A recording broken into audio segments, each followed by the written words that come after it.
Benjamin Cross stood at the floor-to-ceiling windows of his Manhattan penthouse, watching the city pulse with life 40 stories below. 32, he had everything money could buy. A tech empire worth billions, homes on 3 continents, and a face that graced magazine covers. Yet as he held the cream-colored wedding invitation in his trembling hands, he felt utterly hollow. Daniel Pierce, his closest friend from college, was getting married.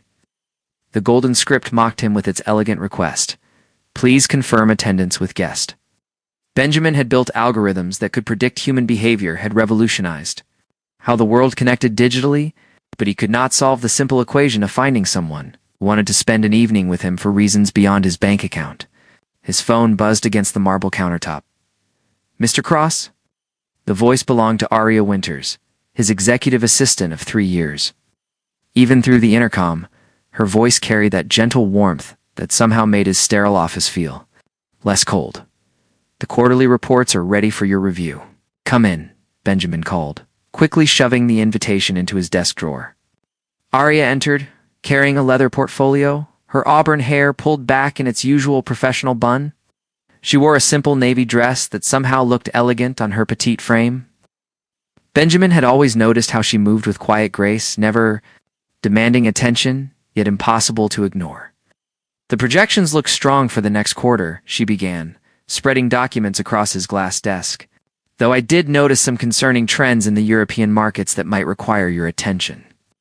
Benjamin tried to focus on her words, but his mind kept drifting to the invitation. Aria had been his anchor these past 3 years, the one person who saw him as more than just a walking portfolio. She remembered his coffee preferences, knew when he needed space during stressful negotiations, and had never once asked him for anything beyond her salary. "Mr. Krause, are you all right?" Aria's voice pulled him back to the present. She was studying him with those perceptive brown eyes that seemed to see through every wall he built. "I'm fine," he lied, but his voice cracked slightly. "Just tired." Aria set down her pen and moved closer to his desk. "You've seemed distracted all week. Is everything okay?" The genuine concern in her voice nearly broke him. When was the last time anyone had asked about his well-being without wanting something in return? Benjamin felt an overwhelming urge to tell her everything about the loneliness that aided him despite being surrounded by people, about how success felt meaningless when you had no one to share it with. Instead, he forced a smile. "Just business pressures. Nothing I can't handle." Aria nodded, but he could see she wasn't convinced. She gathered the documents, preparing to leave when something made her pause. "Mr. Cross, I know it's not my place, but if you ever need someone to talk to, I'm here. Not as your employee, just as someone who cares." Her words hit him like a physical blow. Benjamin stared at her, seeing for the first time not just his efficient assistant, but a woman who had quietly become the most important person in his life. The realization terrified him. "Thank you, Aria," he managed. "That means more than you know." After she left, Benjamin pulled out the invitation again. His finger traced the embossed lettering as an idea began to form in his mind. It was crazy, potentially catastrophic for their working relationship. But the alternative was showing up alone to watch his best friend find the happiness that seemed to elude Benjamin completely. The next morning, Benjamin paced his office like a caged animal. He had rehearsed what he would say to Aria a dozen times, but every scenario ended in disaster. What if she said no? What if she said yes, but only out of pity? What if this ruined the one genuine relationship he had left? "Sir?" Aria appeared in his doorway with his morning coffee. "You asked to see me?" "Yes. Please sit down." Benjamin gestured to the chair across from his desk. His heart hammered against his ribs as she settled herself gracefully, hands folded. In her lap, "Aria, I need to ask you something, and I want you to know you can absolutely say no without any consequences to your job." Her eyebrows rose slightly, but she nodded for him to continue. Benjamin took a deep breath. "My college friend Daniel is getting married this Saturday. It's going to be a big society event, lots of media attention. I need a date, and I wondered if you might consider accompanying me." The silence stretched between them like a taut wire. Aria's face revealed nothing, but Benjamin noticed her hands tighten slightly in her lap. "As your date?" she asked carefully. As my friend Benjamin clarified quickly. "I know how it sounds, and I know it's completely inappropriate to ask, but I trust you more than anyone else in my life. You're the only person who sees me as more than just a bank account. Arya was quiet for so long that Benjamin began to panic. He was about to withdraw the request when she spoke. What would it involve exactly? Hope fluttered in Benjamin's chest. Just one evening, we'd attend the ceremony and reception together, maybe dance a few times to keep up appearances. I'd arrange for a dress, hair, makeup, whatever you need. And after, things would go back to normal between us. Benjamin's heart clenched at the question. Would they? Could they pretend this never happened and return to their professional relationship? Of course. He lied. Nothing would change. Arya stood and walked to the window, gazing out at the city skyline. Benjamin watched her reflection in the glass, trying to read her expression. There are things about me you don't know, Mr. Cross, she said quietly. My background, my past. If people start digging, asking questions about who I am, it could cause problems. What kind of problems? She turned back to face him, and Benjamin saw something vulnerable in her eyes that he had never noticed before. The kind that could hurt your reputation. Benjamin stood and moved closer to her, careful to maintain professional distance. Arya, I've built my entire career on taking calculated risks. Whatever secrets you think you have, it can't be worse than showing up alone to another wedding while everyone whispers about the lonely billionaire who can't find love. A small smile tugged at the corners of her mouth. You really think this is a good idea? I think it's probably a terrible idea, Benjamin admitted. But I also think you're the only person I want beside me when I'm facing a room full of people who see me as a commodity rather than a person. Arya studied his face for a long moment, as if weighing something crucial in her mind. Finally, she nodded. Okay. I'll be your date to the wedding. Relief flooded through Benjamin so powerfully that his knees nearly buckled. Really? Really? But I have one condition. Anything. After Saturday night, we never speak of this again. We go. Back to being boss and employee, nothing more. Benjamin's heart sank at her words, but he forced himself to nod. Agreed. As Arya gathered her things to leave, Benjamin felt a mix of elation and terror. He had gotten what he wanted, but something in her eyes told him this decision would change everything between them, whether they acknowledged it or not. Arya? He called as she reached the door. Yes, thank you. For seeing me as more than just my money. She paused, her hand on the doorframe. Mr. Cross, you've never been? Just money to me. I hope someday you'll understand that. After she left, Benjamin slumped into his chair, running his hands through his hair. What had he just done? In trying to solve one problem, he might have created a dozen others. But for the first time in years, he felt genuinely excited about something that had nothing to do with profit margins or market shares. Saturday was only 5 days away, and Benjamin had no idea that those 5 days would change both their lives forever.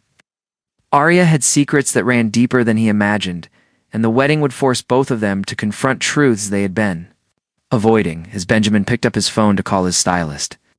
He wondered if he was making the biggest mistake of his life, or finally taking the first step towards something real. Either way, there was no turning back now. The die was cast, and Saturday night would reveal whether Benjamin Cross had found his salvation or sealed his doom. The rain drummed against the windows of Benjamin's penthouse as he adjusted his black tuxedo for the third time. The wedding was in 2 hours, and his stomach churned with an anxiety he hadn't felt since his first board meeting. He had arranged for Arya to get ready at the city's most exclusive salon, sparing no expense on her transformation. But now he wondered if he had made a colossal mistake. His phone buzzed with a text from Daniel. Can't wait to meet your mystery woman tonight. Mom's been asking about her all week. Benjamin groaned. He had forgotten about Daniel's mother, Helen Pierce, who had been trying to set him up with eligible daughters of her friends for years. Tonight would either silence her, matchmaking attempts, or fuel them to unprecedented levels. The doorbell chimed at exactly 7 o'clock. Benjamin's driver had instructions to bring Arya directly to his penthouse so they could arrive together. He took a deep breath and opened the door, then froze completely. The woman standing before him was Arya, yet not Arya. Her auburn hair cascaded in soft waves over bare shoulders, no longer hidden behind professional restraint. The emerald silk dress he had chosen hugged her curves in ways that made his mouth go dry, while subtle makeup enhanced features he had somehow never truly noticed. But it was her eyes that stopped him cold. Gone was the careful professional distance. Tonight, they held a confidence and allure that took his breath away. Is something wrong? Ari asked, shifting nervously under his stare. Benjamin realized he had been standing there speechless for nearly a minute. No, you look incredible. Absolutely stunning. A blush crept across her cheeks. Thank you. The stylists were very thorough. Ga-da-da-da-da-da, as Benjamin helped her into his Bentley. He caught her scent, something floral and intoxicating that was definitely not her usual subtle perfume. Everything about tonight felt different, charged with possibilities he didn't dare name. Are you nervous? He asked as they glided through. Manhattan traffic. Terrified. Arya admitted with a small laugh. I've never been to anything like this before. What if I say the wrong thing? What if people realize I don't belong there? Benjamin turned to study her profile in the passing streetlights. Arya, you belong anywhere you choose to be. You're intelligent, gracious, and genuine. That's rarer than any pedigree. She looked at him with surprise. You really believe that? I've never been more certain of anything. The grand ballroom of the Plaza Hotel glittered like a fairy tale when they arrived. Crystal chandeliers cast dancing light across hundreds of guests dressed in designer gowns and tailored tuxedos. Camera flashes exploded as Benjamin and Arya made their entrance, arm in arm. Benjamin crossed with mystery date. He heard a photographer murmur into his headset. Daniel appeared almost immediately, beaming in his wedding tuxedo. Ben, you made it. His eyes widened as he took in Arya. And this must be the famous assistant I've heard so much about. Arya Winters, she said, extending her hand with poise. That impressed Benjamin. Daniel Pierce, the lucky groom. I have to say Ben's been holding out on us. You're absolutely radiant. Before Benjamin could respond, Helen Pierce materialized beside her son, her sharp eyes assessing Arya from head to toe. So you're the one who's been keeping Benjamin so busy he never calls his old friends. Mother, Daniel warned quietly. It's all right, Arya said smoothly. Mr. Cross is very dedicated to his work. I just try to help him manage his schedule efficiently. How refreshing, Helen replied with a smile that didn't reach her eyes. A woman who understands a man's priorities. Benjamin felt Arya tense beside him and placed a protective hand on the small of her back. The gesture sent electricity shooting through both of them. As they moved through the cocktail hour, Benjamin watched Arya navigate conversations with senators, CEOs, and socialites with remarkable grace. She asked thoughtful questions, listened intently, and never once seemed out of place, despite her earlier fears. She's perfect for you, whispered Catherine Mills, a family friend, as she watched Arya chatting with the bride. Where did you find her? She found me, Benjamin replied truthfully, realizing as he said it how accurate that statement was. During the ceremony, Benjamin found himself studying Arya's profile as she watched Daniel and his bride exchange vows. Something wistful crossed her features, a longing that made Benjamin wonder what dreams she harbored beneath her professional exterior. When the bride and groom kissed, sealing their union, Arya's eyes glistened with unshed tears. Without thinking, Benjamin reached over and squeezed her hand. She looked at him in surprise, then squeezed back, and neither of them let go. The reception began with the traditional first dance, and Benjamin knew the moment of truth had arrived. Shall we? He asked, offering Arya his arm. I should probably warn you, she said as they walked onto the dance floor. I learned to dance from YouTube videos this week. Benjamin laughed, feeling lighter than he had in months. Then we'll learn together. As the orchestra began a slow waltz, Benjamin pulled Arya into his arms. She fit perfectly against him, her head just reaching his shoulder. They moved together naturally, as if they had been dancing together for years rather than minutes. You're full of surprises, Benjamin murmured against her ear. You have no idea, Arya replied, and something in her tone made him pull back to look at her. Before he could ask what she meant, the music changed to something more upbeat, and other couples joined them on the dance floor.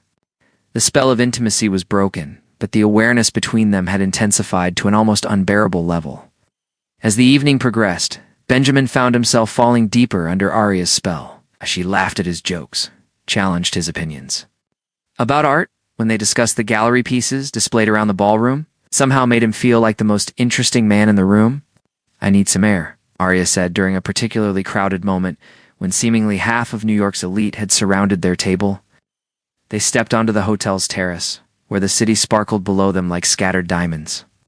The night. Air was cool against their heated skin, and finally, they were alone. "Thank you," Benjamin said quietly. "For what?" "For making tonight bearable. For being here with me. For seeing me as more than just the lonely billionaire everyone whispers about." Arya turned to face him, her expression serious. "Benjamin, there's something I need to tell you." Before she could continue, a voice cut through the night air. Well, if it isn't little Arya Blackwood." They turned to see a man emerging from the shadows of the terrace. He was tall and lean, with dark hair and cold blue eyes that held a predatory gleam. Benjamin immediately disliked him. "Hello, Trevor," Arya said, her voice suddenly flat and lifeless. "It's been what, 5 years? You look good, sweetheart. Success suits you?" Trevor's eyes moved appreciatively over her dress. "Though I have to admit I'm curious about your new name. Winters, wasn't it? It's very creative." Benjamin felt Arya go rigid beside him. "What do you want, Trevor? Is catching up with an old friend? Aren't you going to introduce me to your date?" Trevor extended a hand to Benjamin. "Trevor Blackwood. Arya and I have quite a history together." Benjamin shook the offered hand, reluctantly noting the man's crushing grip and the way his surname matched what he had called Arya, Benjamin Cross. "Oh, I know who you are. The tech king himself." "I have to say I'm impressed, Arya. You always did aim high." "We should go back inside," Arya said quickly, but Trevor stepped into their path. "Not so fast. We have things to discuss, like the little matter of the trust fund you ran off with." Benjamin felt the blood drain from his face. Trust fund. Arya had never mentioned any family money. In fact, she had always seemed to live modestly despite her generous salary. "I didn't steal anything," Arya said quietly. "That money was legally mine. Technically, yes, but morally. Running off in the middle of the night after our engagement party, taking everything and disappearing for 5 years?" Trevor's smile was cruel. "That's not very sporting, darling." Benjamin's world tilted. Engagement party? Arya had been engaged to this man. "That wasn't an engagement party," Arya said, her voice growing stronger. "Yeah, that was you trying to sell me to your business. Partners like a prize cow. I heard what you said to them, Trevor. About how marrying me would give you access to my father's connections and money. Business is business, sweetheart. You always were too sentimental." Benjamin had heard enough. "Think you should leave." Trevor laughed. "Protective, isn't he? Tell me, Cross, does your board know you're dating a woman who's using a false identity? Arya Blackwood is worth about $50 million, assuming she hasn't spent it all on her new life. Makes you wonder what she's really after, doesn't it?" The words hit Benjamin like physical blows. False identity. $50 million. Everything. He thought he knew about Arya was crumbling around him. "Get out," Benjamin said, his voice deadly quiet. Now, Trevor raised his hands in mock surrender. Fine. But Arya, we're not done. I'll be in touch soon. We have unfinished business." After Trevor disappeared back into the ballroom, Benjamin and Arya stood in tense silence. The fairy tale evening had shattered, leaving only questions and betrayal in its wake.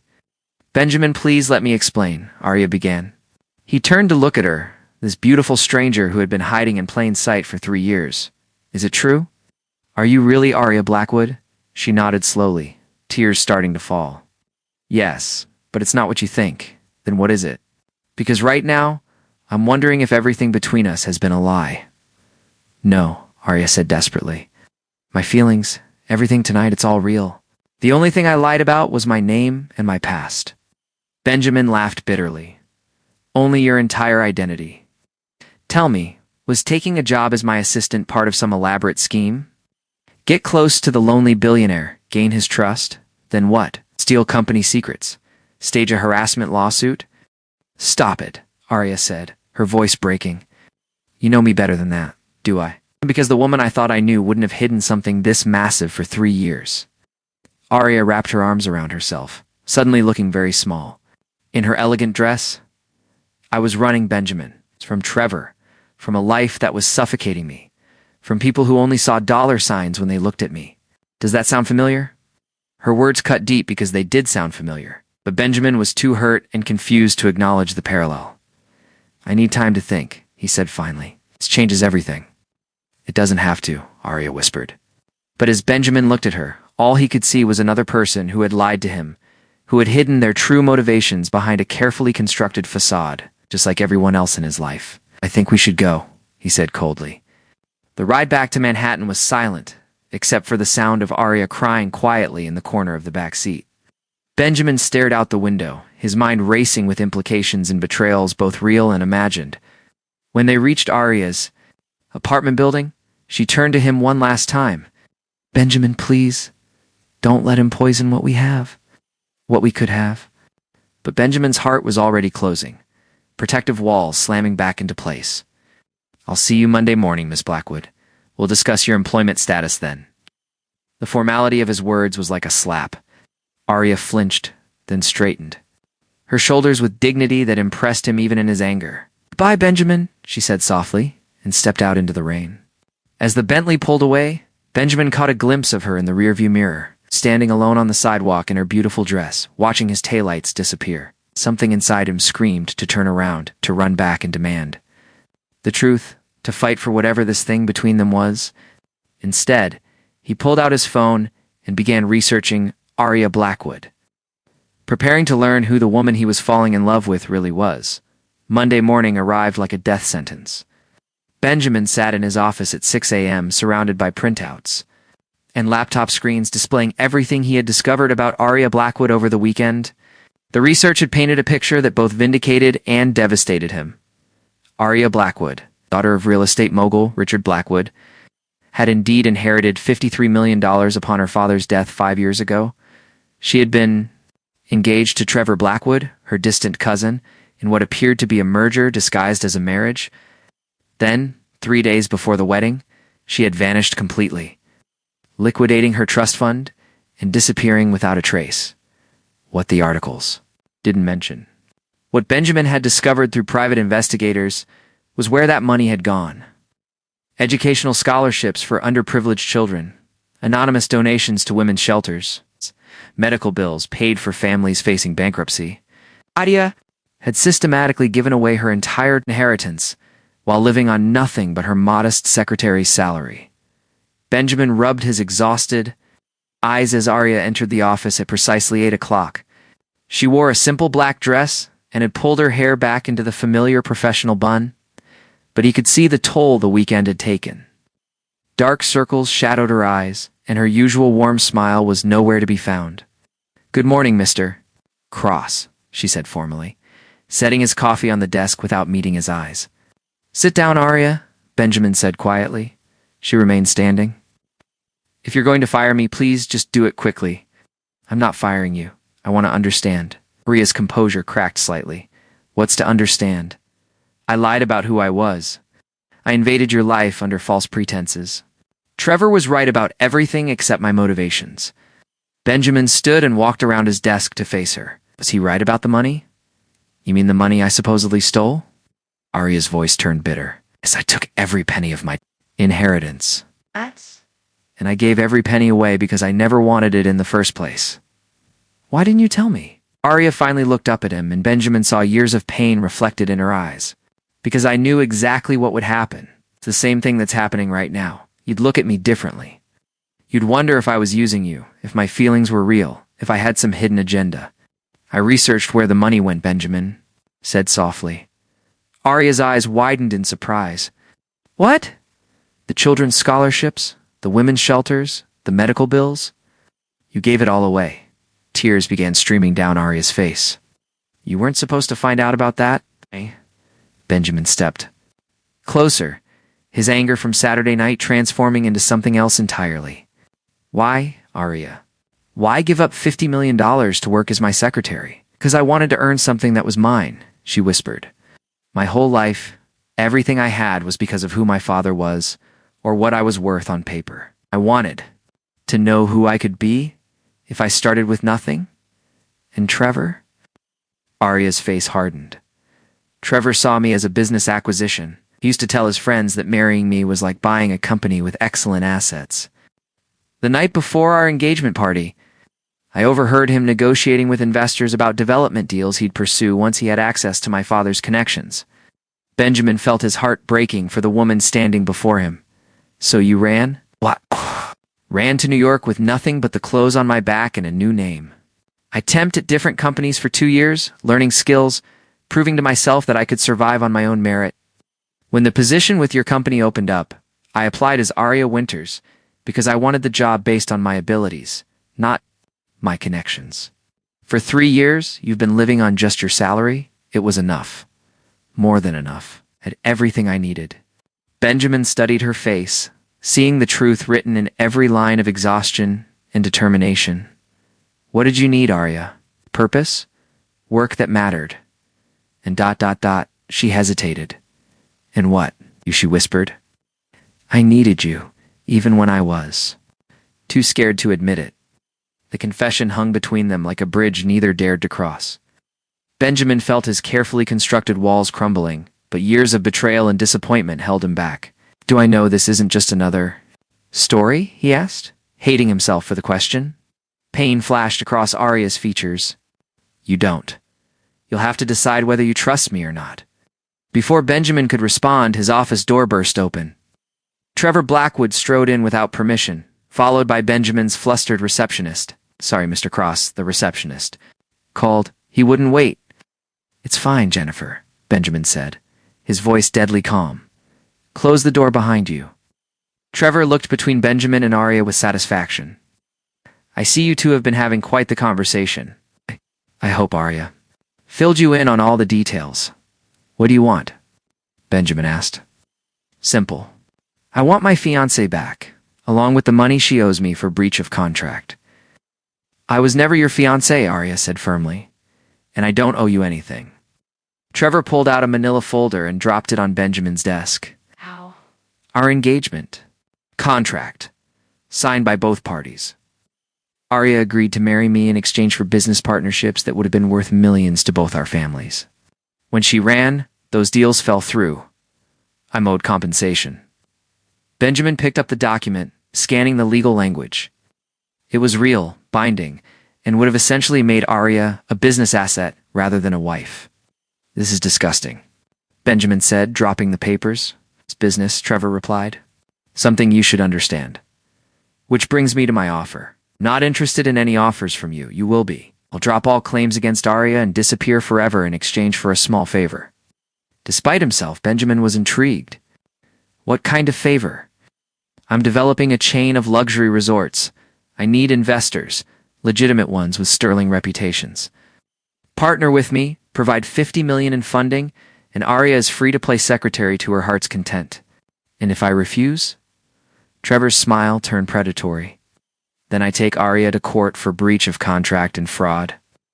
The media attention alone would be fascinating. Billionaire secretary revealed as runaway heiress.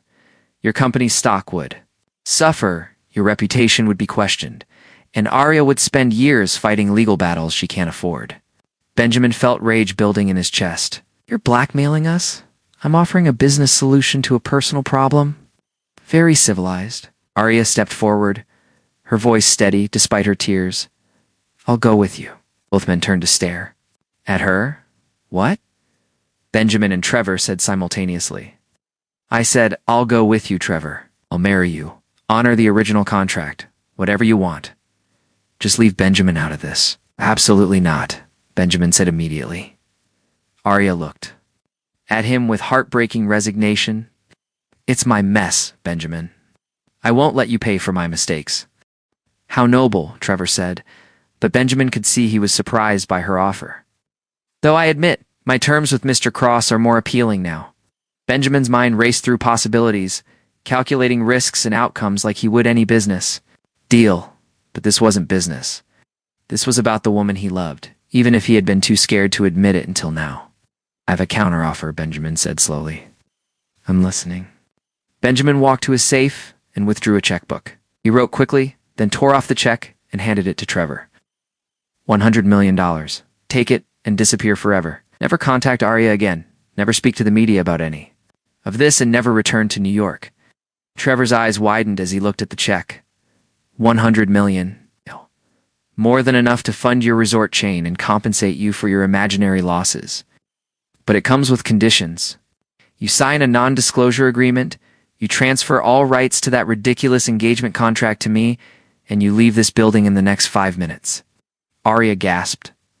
Benjamin, you can't. That's too much money. It's not about the money, Benjamin said, never taking his eyes off Trevor. It's about buying back your freedom. Trevor studied the check, clearly calculating whether to push for more. But $100 million was more than he had ever dreamed of getting. Deal, he said finally. I'll have my lawyer draw up the papers. My lawyer will draw up the papers, Benjamin corrected. We'll sign them this afternoon, and the check will clear once you're on a plane out of the country. After Trevor left, clutching the check like a winning lottery ticket, Benjamin and Arya stood in silence. The weight of what had just happened settled between them. You just paid $100 million for me, Arya said in disbelief. I paid $100 million for your freedom. It's a difference, Benjamin. I can't accept this. I have to find a way to pay you back.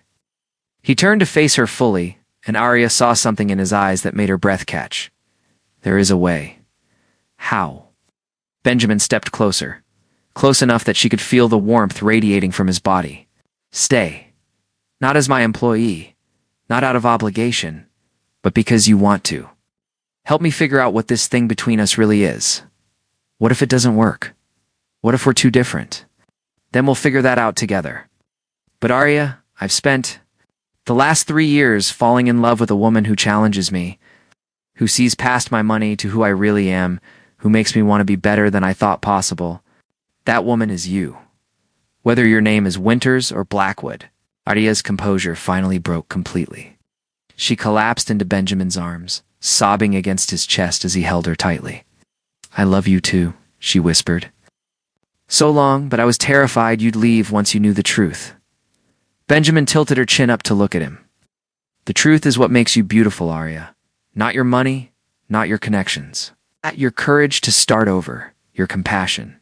For others, your strength to survive. That's the woman I fell in love with. When he kissed her, it was nothing like their careful professional interactions or even their charged moment at the wedding. It was desperate and hungry and full of 3 years of suppressed longing. When they finally broke apart, Arya smiled through her tears. So what happens now? Benjamin glanced at his desk, covered in contracts and reports that suddenly seemed unimportant. Now I think we take the rest of the week off. I know a place in the Hamptons where we can figure out what comes next. Your shareholders won't approve of you disappearing for a week. Let me worry about my shareholders. Right now, I have more important things to focus on. As Benjamin held Arya close, watching the New York skyline through his office windows, he realized that for the first time in his adult life, he felt truly wealthy. Not because of his bank account or his business empire, but because he had found something money couldn't buy. A lum worth fighting for. The lonely billionaire was lonely no more. The runaway heiress had finally found her home. Together, they faced a future filled with possibilities neither had dared to imagine. When their story began with a simple wedding invitation and a desperate request for help, sometimes the greatest treasures came disguised as ordinary moments. And sometimes, the person you needed most had been right beside you all along.